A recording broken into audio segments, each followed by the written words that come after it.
Assalamualaikum warahmatullahi wabarakatuh. Di sini adalah sebuah video dari tugas mata kuliah keamanan sistem yang diampu oleh dosen Iwan Kurniawan. Sebelumnya perkenalkan, nama saya Muhammad Wildan Ferdiansyah dari kelas 5B51 dengan NIM 22230008. Pada video kali ini adalah implementasi langkah-langkah dari uji kerentanan pada OS Windows 10 dengan tools Metasploit dan port SSH. Di sini adalah tampilan dari dua VirtualBox. Yang sebelah kiri adalah sebuah OS Windows 10 dan sebelah kanan adalah Kali Linux untuk menguji kerentanannya. Pada Windows 10 kita buka dulu sebuah control panel. Yang pertama adalah kita matikan Windows Defender Firewall dari bawaan Windows 10.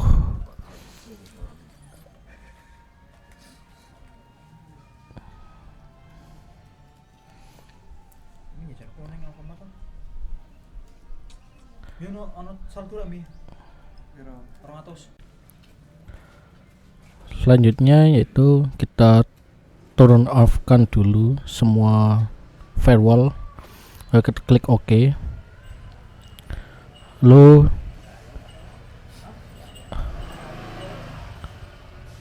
dilanjutkan ke install OpenSSH pada Windows.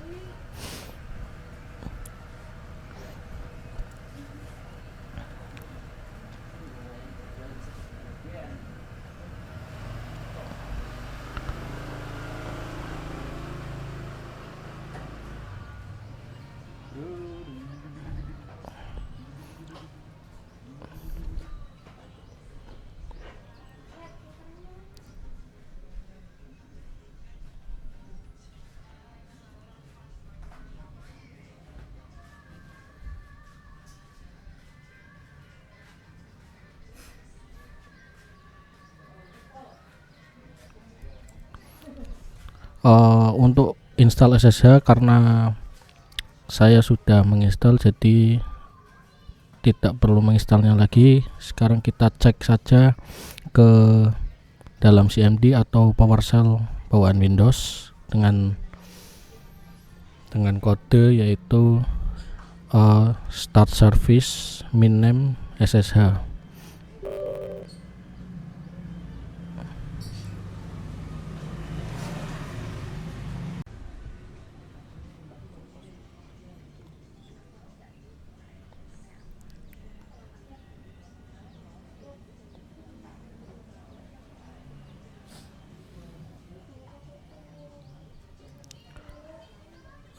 Start service ini digunakan sebagai agar kita dapat mengecek atau melihat apakah server SSH ini running. Jika running maka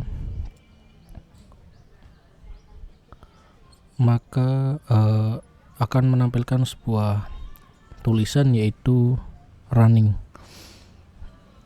Nah, lalu kita cari ipconfig dari Windows 10 dan kita dapatkan yaitu 192.168.134. Lalu kita login ke Kali Linux dengan username Wildan dan username-nya yaitu Wildan123.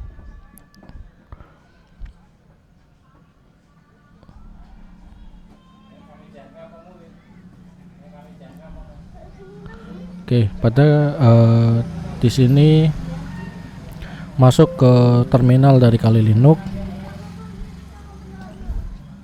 dan kita coba buat login dari Kali Linux ini ke dalam Windows 10 dengan menggunakan SSH.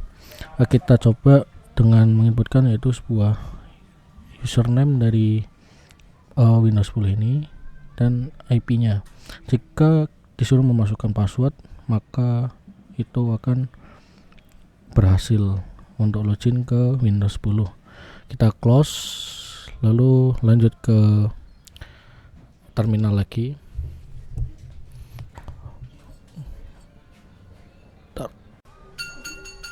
Selanjutnya kita jalankan Nmap. Nmap adalah sebuah metode juga, sama seperti Metasploit atau Hydra. Nah, kita Nmap ini digunakan untuk sebuah men-scan dari IP-nya apakah cocok atau tidak. Lalu kita masuk ke Metasploit-nya dengan MSF, ketik MSF console.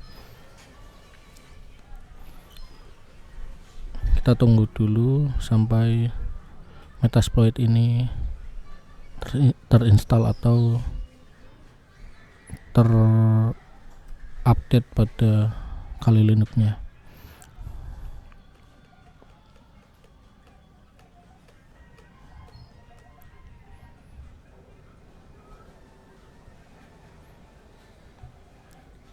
Nah, di sini Metasploit sudah berjalan.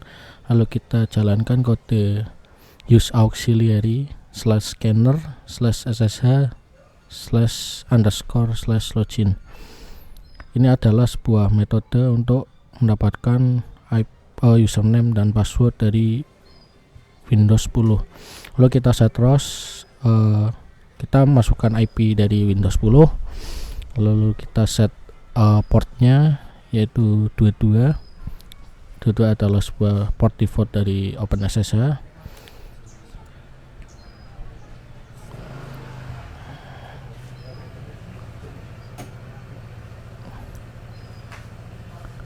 Lalu kita masuk ke sebuah folder home kali dan word list, lalu masuk ke file username.txt. Jika masukkan password, nah di sini kita masukkan username dari Windows 10 agar Metasploit dapat mendeteksi bahwa dapat berjalan atau uji kerentanannya. Lalu kita masuk ke Rogue. Rogue di sini adalah untuk menyimpan sebuah password.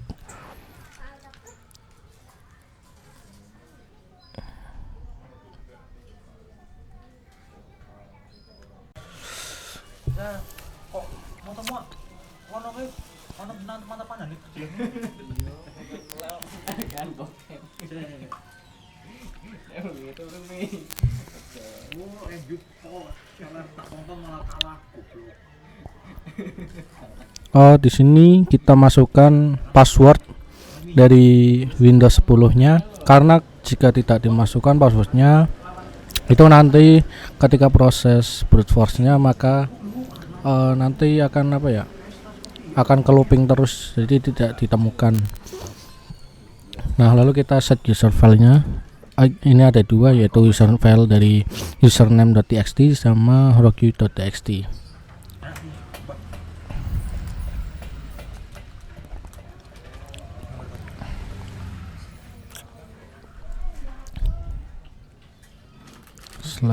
/rogue.txt.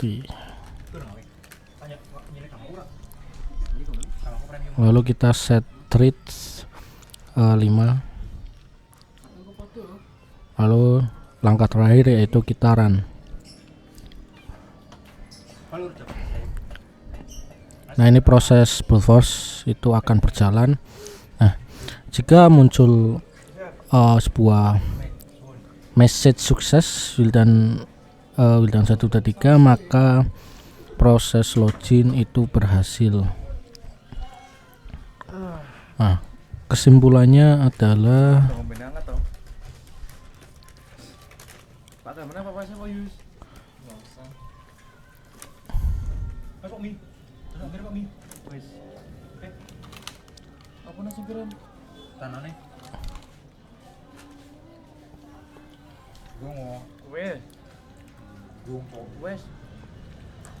ini saya coba ternyata tidak bisa ya.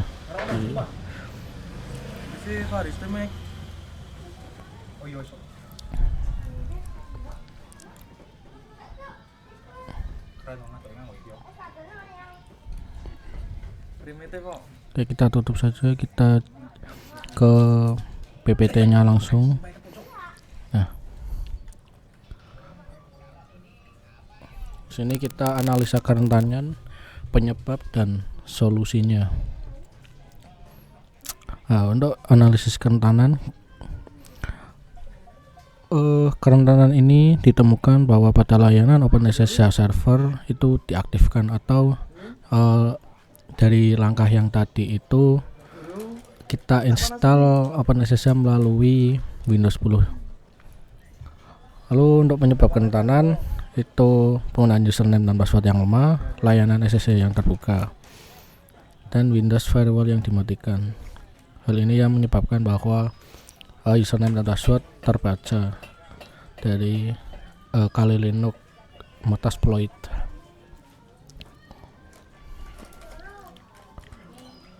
Solusi kerentanan: gunakan password yang kuat dan kombinasi karakter yang kompleks. Contoh, gunakan huruf kecil,